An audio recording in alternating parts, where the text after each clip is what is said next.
Imagine this. You've waited months for this baby. You've planned, you've done all the things like buy the bottles, wash everything, paint the nursery, decorate. You already nested. You feel like you're so ready for this baby to come home. And then at 2 o'clock in the morning, you're sitting on your rocking chair with this beautiful baby and you're rocking them. Then you're looking at them, and then all of a sudden, a wave of sadness just washes over you and you cannot shake it. You feel like you're losing your mind. You feel like you've lost yourself. You feel like, what is wrong with me? I'm here to tell you there's nothing wrong with you. You just need a little bit of extra help.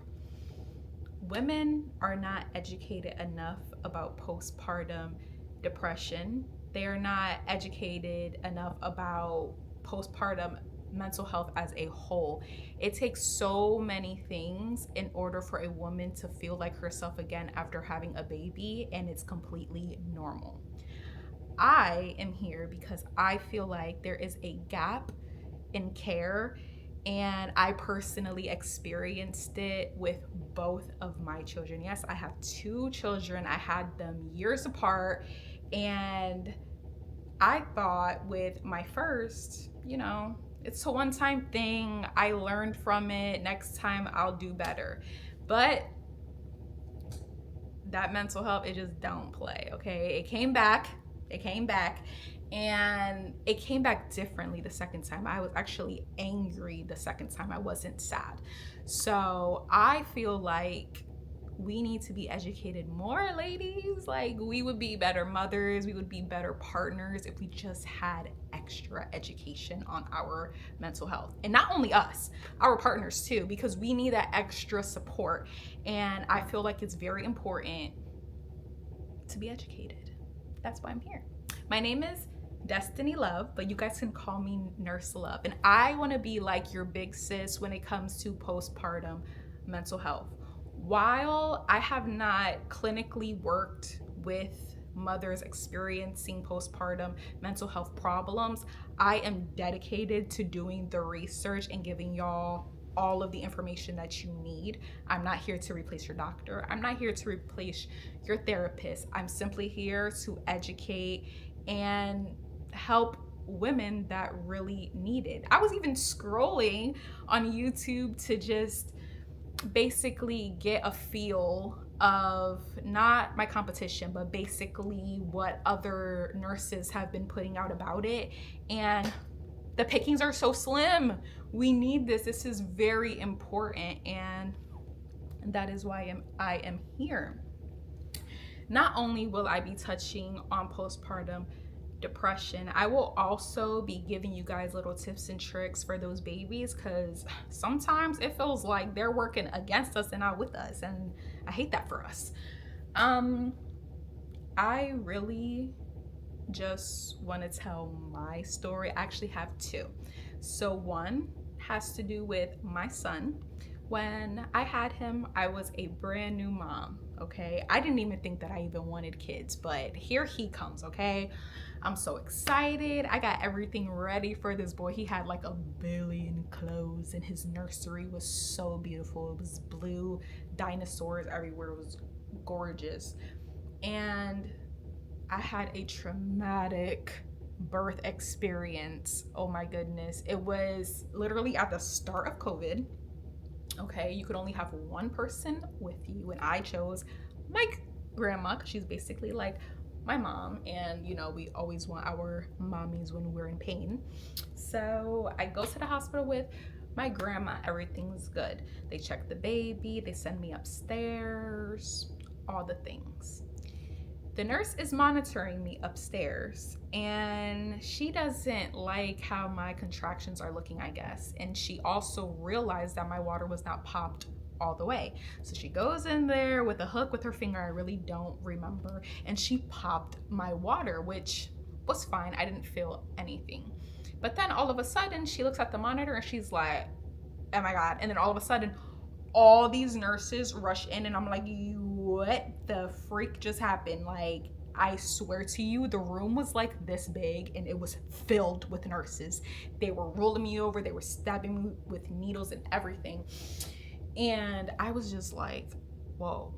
They rushed me back to the operating room. So I had an emergency C-section because my beautiful son, his crazy self, he's been crazy his entire life. He decided to take my umbilical cord and wrap it around his hands. His heart rate went whoop.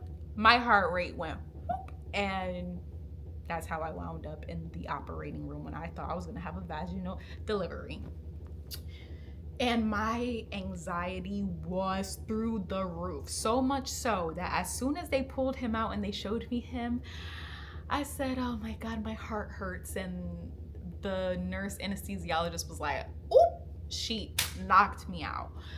So I was knocked out. And then all of a sudden I woke up and I had all these blankets around me. And the only reason why I woke up was because of the fundal massage. The fundal massage was painful as freak, especially after a C-section. Like, hello. Anyway, so they woke me up. They said that I had been asleep for like 5 hours. Could not wake me up, could not get a temperature, nothing. Finally, I woke up. First thing I do is I look around, where is my baby? The baby was good. The baby, they done took him to the NICU because he had breathing problems. I go to the room, the baby comes.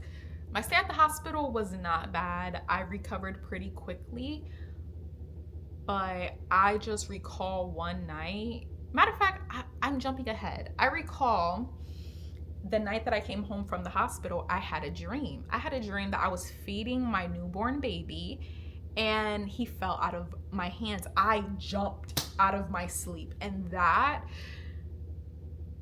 probably led to me not sleeping as much as I should have. That's strike one. Actually, that's probably strike two.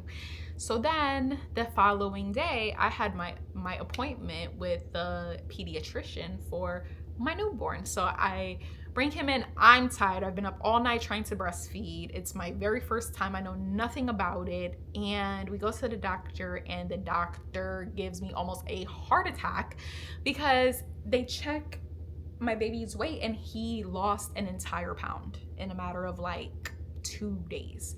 And the doctor was like, listen, if he doesn't gain a pound overnight, because you're gonna bring him back tomorrow morning, if he does not gain a pound overnight, we're gonna have to take him to the NICU and you cannot go with him. I start boohoo crying. I'm freaking out. The doctor's like, what's wrong? Like, why are you crying? I'm like, you just told me that you're about to take my baby to the hospital and I can't go with him. That was strike three. It was a lot of factors that led up to my postpartum depression, I'm not gonna lie. So that following night, I went home. I fed that boy every 2 hours formula, breast milk, formula, breast milk, formula, breast milk. Long story short, I barely got any sleep, but he gained his pounds, so we were good. And that was like the catalyst for everything else that happened. Luckily, because I had mental health, not issues because I'm not crazy, but mental health issues before, I kind of knew how to cope a little bit. I knew that I needed sunlight. I knew that I needed to eat. I knew that I needed all these things. Was I doing it? No, because I'm too worried about my baby. It's like, as mothers, we forget about ourselves and we just focus on the baby. It's like, no, focus on yourself so you could be a good mom. Focus on yourself so you could be a good mom. So yes, that is why I'm here. I feel like so many women could benefit from just a little bit of education, a little bit of storytelling with a person that you could relate to, and just support from your partner, as well as medication if you need that. Do not ever feel ashamed to tell your doctor anything that you're feeling, and if they make you feel ashamed, maybe it's time to get a new doctor. It's fine. You could fire your doctor as much as you want. Get yours.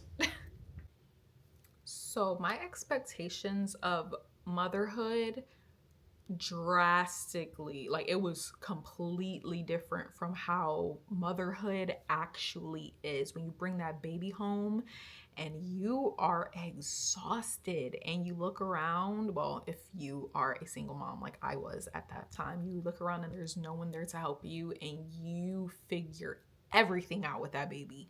And it takes a lot of tears, a lot of patience, a lot of practice, but eventually you get the hang of it, and it doesn't last forever. Like those first, I want to say those first like 2 months, it's always a blur. Like you kind of forget about that time because you're in survival mode, and it's like, I gotta figure this out. I gotta help my baby. I gotta help myself. And it was just very interesting that doctors focused more on the physical aspects of giving birth, and they didn't really mention too much about the mental strain that you go through as a person. Like, not only are you mourning your past life, but you're literally in charge of a whole person.